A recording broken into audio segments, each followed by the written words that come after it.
enter his frequency. Enter at your own risk. Come be at peace with me. Ask the Paul, where we rise and don't fall. Welcome back to another episode of Baxter's Buzz. I am your host, Baxter E. Hall. Welcome to my brain. Welcome to my frequency. Enter at your own risk. Today, I have a special guest with me. She is an HR exec, strategist, and business partner. Verna Ginyard, welcome to Baxter's Buzz. I'm happy to be here with the one and only Baxter. We go back a while now. We've never done this. I feel like it's long past due.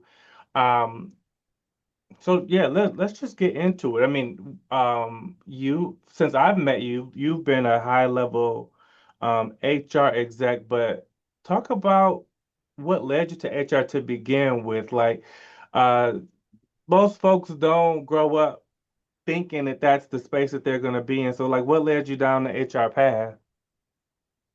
Honestly, as a young girl, I wanted to be an entrepreneur. And so I went to school for business.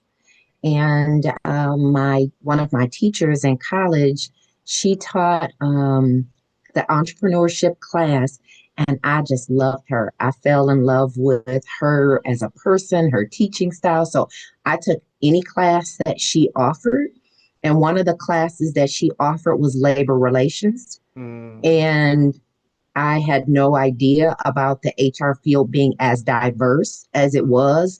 My limited knowledge was like hiring and firing. But taking that class, I fell in love with HR, and that's where my career journey started. mm. I love that. I love that. You know, again, like I've met you, you have that combination that the great HR folks have. It's that people side, but there's also uh to your point, the labor relations, like the actual like business of HR, the compliance piece, like all those things are important. Folks think sometimes that it's just you just tell people to come on into your office and then y'all chit chat and that's it, right? I mean, Yes. when did you realize, or what parts of HR were you most drawn to early on?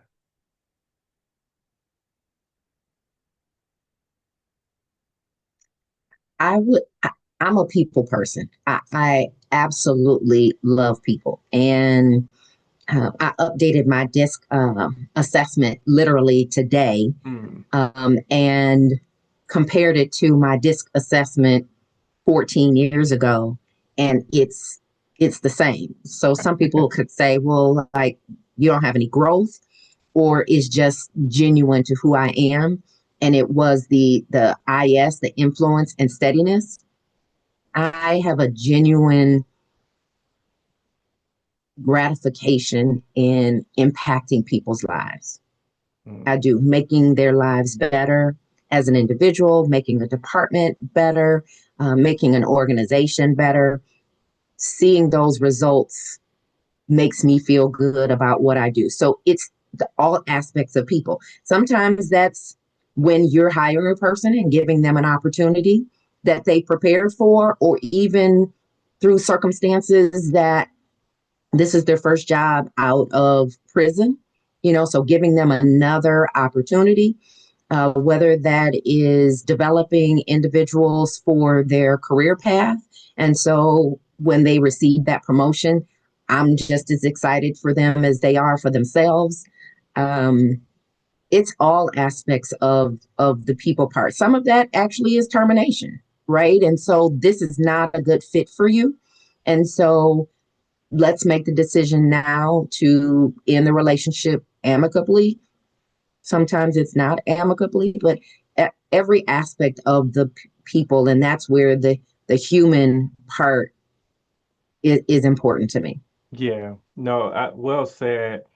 I think that um, there are times where HR isn't viewed on the same level as some of the other executives, right? And it's crazy how some orgs can undervalue the biggest resource that they have, which is the people, right? Doesn't matter what industry you're in, the technology that you use, you need people, and Absolutely. the people are always going to be a big part of that. Um, One of my favorite questions lately is, what was your first non-HR job that, when you look back on it in hindsight, it was actually you were actually doing some HR work then? Like, what was your when you look back at your former jobs, like what was one that was, oh, that was actually HR, that was actually whether it's employee relations or onboarding, or what comes to mind? So, one of my first jobs was working at Nordstrom's.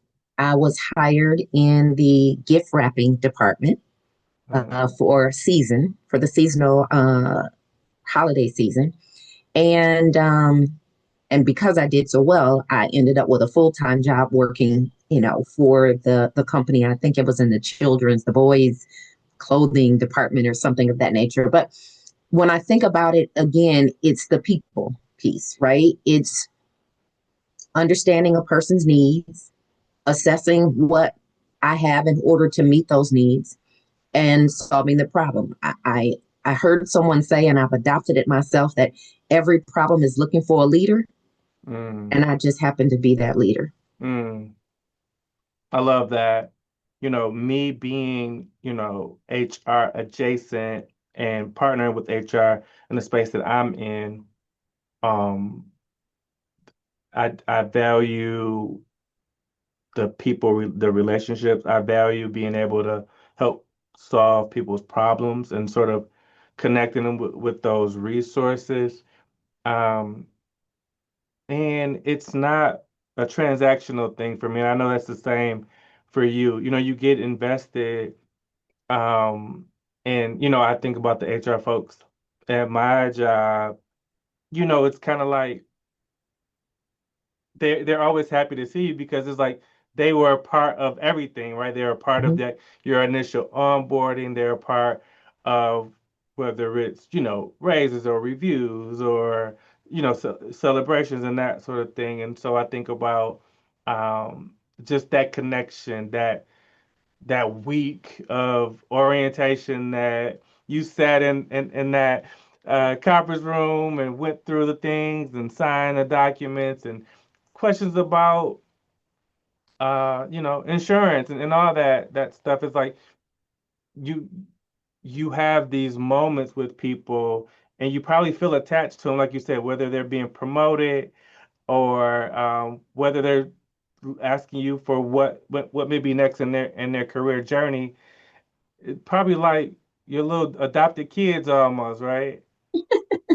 Exactly. It's part of the family, right? So even when I go back to that gift wrapping thing, I mean, it's not all give, right? You have to balance things out, right? And so this is an exciting part of somebody's life. You're going to give this gift that you feel is important, and you want to wrap it and decorate it so that the person feels very happy about giving it to whoever it is that they purchased this gift for. And so you have a part in their story. And so you wanting to make sure that that story goes over very well. But then you also have to balance the resources. We had profit sharing, and so you didn't want to put in too many pieces of tissue paper, because then that could, go against the profits that the company makes, right? And so you're balancing out what a person needs, what a person wants, and what you can supply, and also meeting the needs of the customer and for the company. And so in that new hire orientation, again, this is an exciting time when people are starting a job. And it's interesting because I look through two lenses. Perspective is very, very important to me. And, it just happens to be that I like glasses, and then I change my glasses to whatever my outfit is. And so today I was feeling like, okay, we're going to be entering into spring. And so here, put on That's these right. yellow glasses, but the glasses help with perspective, right? And so in that orientation, I sat in that seat as a new employee as well, right? But then so I look through that lens as a new employee, but then I also look through the lens of HR and how can this orientation be more effective? Is it effective? Is it communicating the information that needs to get to the team members? At what point did I cap out, right? Because it was information overload and I couldn't take anymore. It was just so much information and all of the stuff was important. But then do I need to come back and ask questions because I couldn't retain all of the information? So from an HR perspective, a lot of the things that I'm involved in, I look at it from the employee's perspective as well as the HR perspective. Yeah, and I think we can get a little too like just in our routines and going through the material, but um when if I'm presenting, whether it's an open enrollment presentation or a renewal presentation to leadership, or even just a sales presentation for a prospective client, it doesn't matter. I have to remind myself and my team sometimes, it doesn't matter how many times we've presented this material. This is their first time reviewing it, right? And we need to make that experience special for them. Mm-hmm.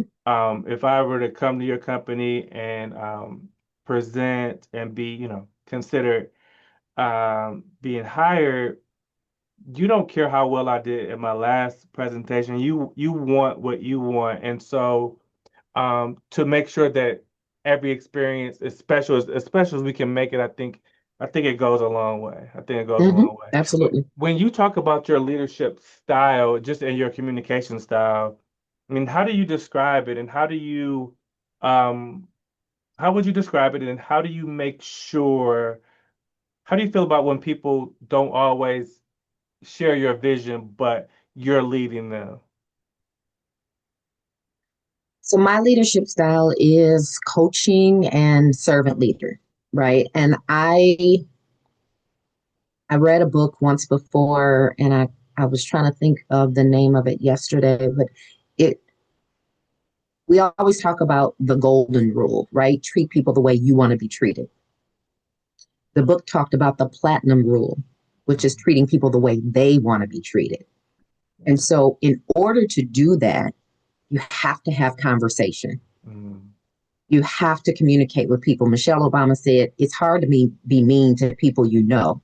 And so if I spend time with the people that I work with, I spend time with the people on my team, not just giving directives, not just telling them what needs to happen and what they need to do, but getting to know them as a person helps you in that coaching to help them get to where we're trying to get to, as well as that servant leader that I care about you. So I'm considered by some as a counselor, others as a confidant, some as a friend, you know, always because we're at work holding people accountable, but recognizing accomplishments. And that makes people feel good. They know, okay, Verna is wanting you to do your part, yeah, paddle your boat, whatever it is to get the assignment done. But at the same time, they know once we've gone through a trying time, which merit planning and merit increases or bonus processing or performance reviews, all of those things, we are going to celebrate afterwards because we were successful. yeah, And if we're not, then we have to have a postmortem and have a conversation. What can we do better next time? I'm always one that looks at things like even better next time. Yes, it yeah, was good. How could it be even better next time? yeah, yeah. I'm big on accountability. It's one of my love languages. And I feel like most of us want it, but we want it from someone who is truly invested Mhm. in us, right? Not someone that's looking at a piece of paper or reading some dashboard and looking at metrics, but combining whatever that those measurables are with the actual person, right? Because Absolutely. I don't, some of it, yeah. Trust me, there are times where I want to be left alone. Most of the time, I want to be left alone. But I do appreciate being challenged, being held accountable, when I know that it's coming from a place of, I know we can do better, I know you can do better. How can we improve, right? Versus this very transactional sort of relationship. So, how, as HR in particular, because you are privy to um, information that most other leaders aren't, when you have to have those more difficult conversations, how do you make sure that you balance the person with the expectations? Do you find it difficult?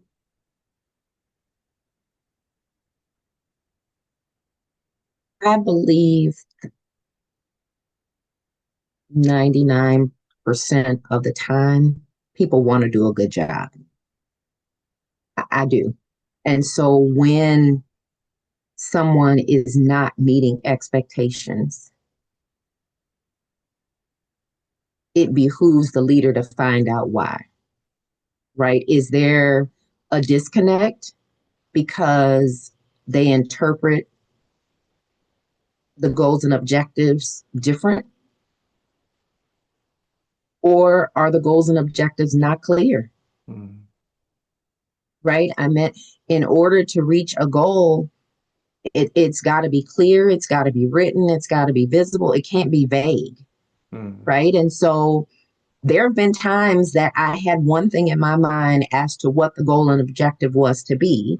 And then it came time to do the performance review, the mid-year review, and the person does their self-assessment first, and then the manager does the assessment. And the team member's assessment was it was good.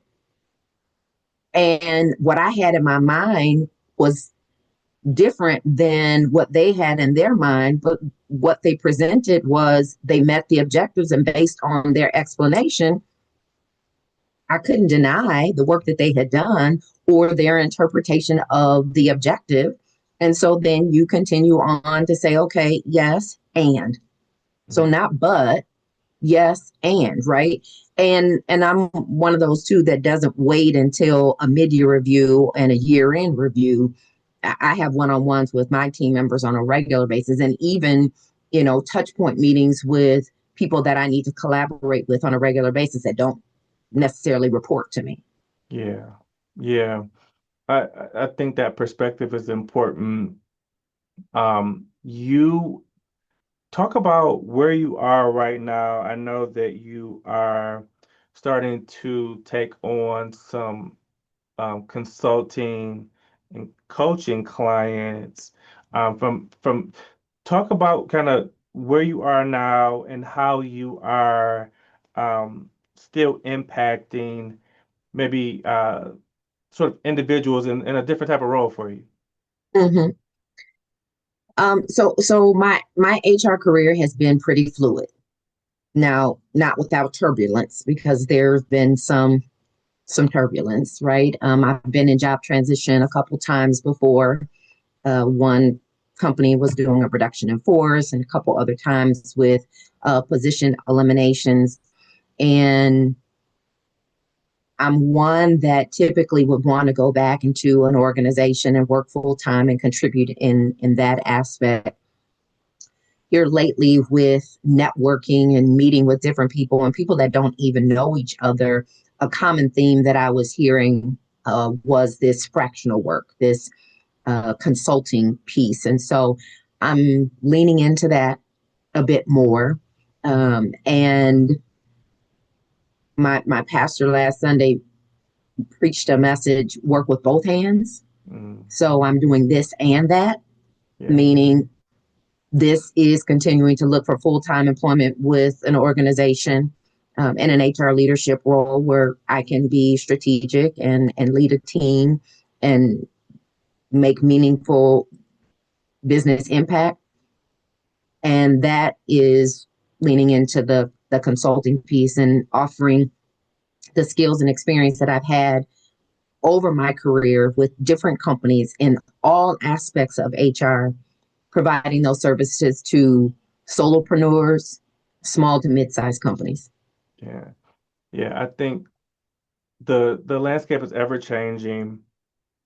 Um, yes, we do what we do because yeah, we want to get paid, but again, we're in the people business, and people such as yourself are really passionate about helping folks, and that doesn't turn off because you aren't working with a corporation right now, or you're in pursuit of your next opportunity. So I think this is a way for you to stay sharp, for you to impart your wisdom and help. Yeah, regardless of the size, these individuals sort of take that next step because the plan for most of them, small businesses, are that they want to become larger organizations. And many times that's not their strength. Their strength is whatever that business is. So for you to be able to give them that guidance and that just that experience from that larger corporate level, I mean, it benefits everyone. Absolutely. Yeah, yeah. Absolutely. Um, before we go, I want to talk about the work you're doing for and correct me if I'm wrong, is it the DEI Council for Michigan SHRM? It's called the diversity director. That's the title that they have now, or inclusion director. They've gone through different Okay, iterations of it. So yes, on the SHRM Michigan State Council. okay. Um, how's that going, and how are you all maneuvering um from a council standpoint through some of the uncertainty or some of the, I mean, outright attacks on what we would think would be what everyone would want, but this inclusion piece, this culture piece, how are you all tackling it from the Michigan, like from the state, at state level? Yeah, I am I'm big picture, but then I also focus on what I have control over, right? Because if you look big picture, you feel like you can't make an impact, so why even try? If I'm able to look at what I can do, then I can make some progress there. So I have facilitated a couple sessions for our SHRM chapter presidents, one of which was called The Heart of the Matter. So you can call it D, you can call it I, you can call it E, you can call it B, and whatever other letters you want to add to it. But really, it matters about the H, which is the heart, right? Mm, And how you treat people. Everyone wants to be treated nice. that's right. Everyone wants to be included. Everyone wants to feel like they belong. All organizations should be providing statistics for themselves to review to make sure that it's not just the males who are receiving the promotions. It's not just a certain uh, gender or race that is receiving the training and the development for succession planning, right? It's not, and making sure that the merit increases are given out equally, the percentages, right? And so it's not all female and less males, whatever, right? We want to make sure that the percentages of increases, the percentage of training, the percent of promotions are equally distributed. And if not, then you need to go back and look at, dive into, peel the onion back as to why that's the case, right? So that was one presentation. And then when the DEI was rolled back in 2024, the training that I provided said inclusion isn't illegal, Mm, right? So it doesn't matter what's going on in politics. I mean, of course, you need to be aware of it, not be ignorant to it, right? But that doesn't determine your culture. Your organization culture is bred from within, not from without. And so we still have work to do. There's plenty of work to do that will not hit the radar of those terms that are not acceptable, or having an actual DEI program, right? What is the culture of your organization? What do you want to promote? Does your organization look like the community in which its address is, Yeah. Yeah. right? Does it represent the diverse world in which we live in? That's a choice. Government doesn't regulate that. Yeah.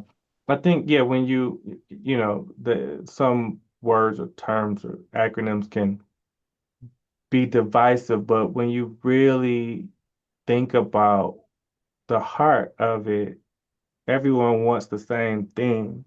Mhm. It just, some words may turn people off, but that's only because it's been politicized in a way. But when you talk about how people want to be treated, they want to be able to bring their diverse backgrounds and experiences to the table, right?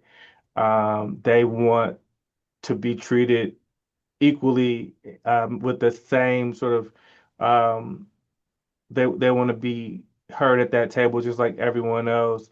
The inclusion piece, and you have to belong. It's, when you really break it down, we all really want the same things. And to your point, the culture is what the culture is. Sometimes I would say most of the time folks are not consciously biased, right? I mean, they are working in the way that they work, again, creatures of habit, familiarity, and it's I think it's important to have checks and balances and some measurables to keep us all honest if if that's important to us as leaders in the culture that we're trying to emulate in our organization. Absolutely. And I think awareness is important too, right? Because, like you said, you just get accustomed to what you do and how you do it and where you do it and who you do it with, right? And so for 2026, my focus for the Diversity Council for the state is looking at the non-traditional aspects of diversity, right? Those that are not necessarily classified under Title VII, but in entertainment and in movies and in games and in food and holidays, things of that nature, right? And so I have found that the more I know about a different culture, the more I know about a different person, it helps me to better problem solve Yeah, because I'm not looking through this narrow lens yeah, of my rearing, my childhood, my neighborhood, my community, my circle of friends, my ecosystem, right? I'm learning something different. And so if I learn something different, it helps me to think differently. And therefore, when problems are presented, I won't necessarily solve them the way I solved them before.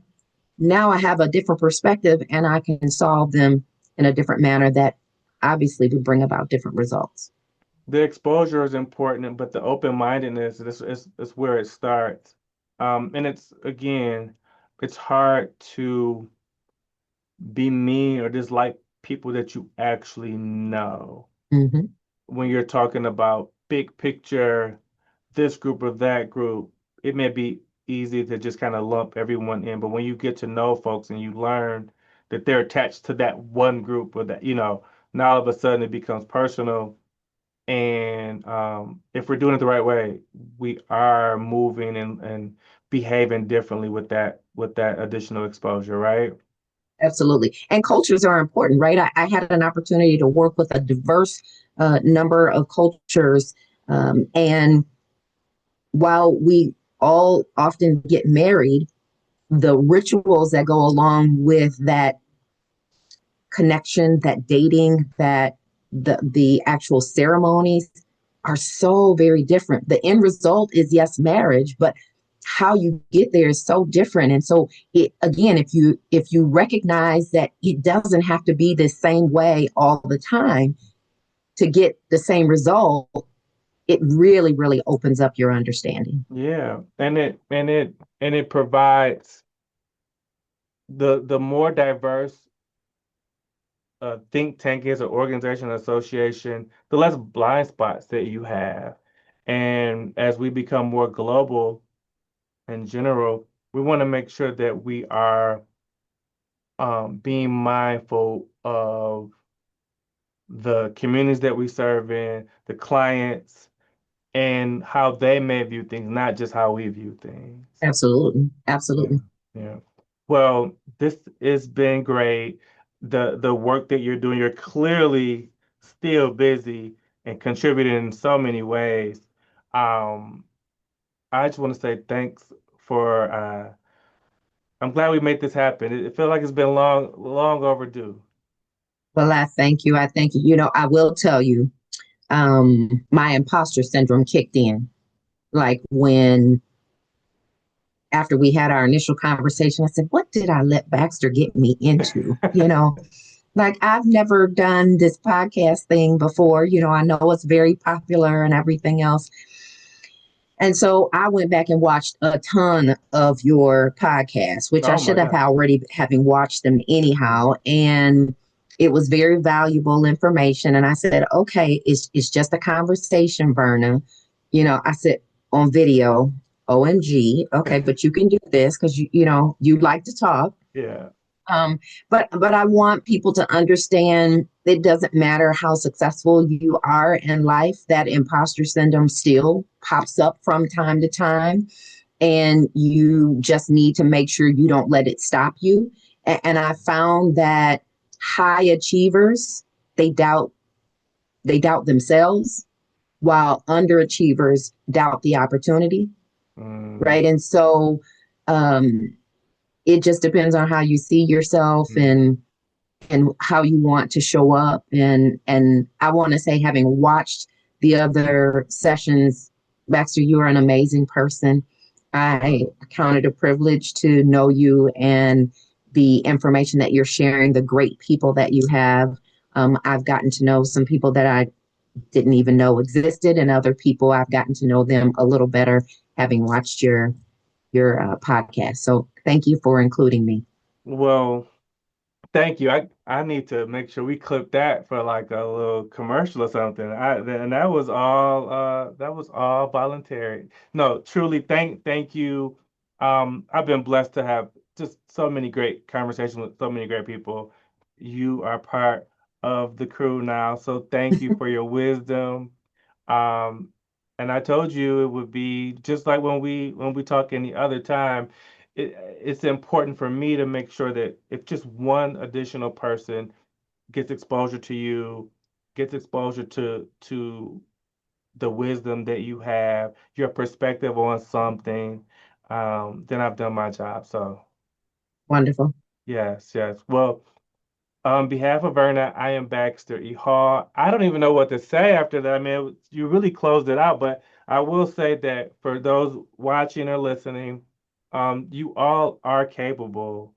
You just need to embrace your own frequency. So just keep that in mind. And until next time, thanks for watching. Peace.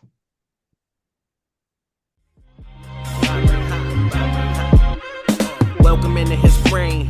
Welcome into his frequency. Enter at your own risk. Come be at peace with me. Thank you so much for watching this video. If you haven't already, please hit the like button. Please subscribe, share, and also hit that notification button as well. Thank you so much. Financial literacy to authentic black history. This real rap.